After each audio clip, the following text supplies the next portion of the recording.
Bu videoda baraka ilovasi orqali baraka kartasiga buyurtma berishni o'rganamiz. Baraka ilovasiga kiring.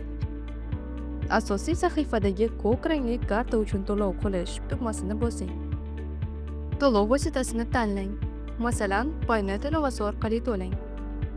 Paynet ustiga bosganingizda ariza raqamingiz avtomatik nusxalanadi.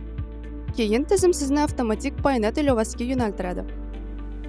To'lov ma'lumotlari tugmasidan to'lov tafsilotlarini bilib olishingiz mumkin. To'lash tugmasini bosing. SMS tasdiqlash kodini kiriting. Ekranda to'lov amalga oshdi yozuvi chiqadi. Keyin baraka ilovasiga qayta kiring. Asosiy ekranda Visa kartangiz chiqarilmoqda. Tayyor bo'lganda xabar beriladi yozuvi ko'rinadi. Tabriklaymiz, siz baraka ijtimoiy kartasidan buyurtma qilishni o'rganib oldingiz.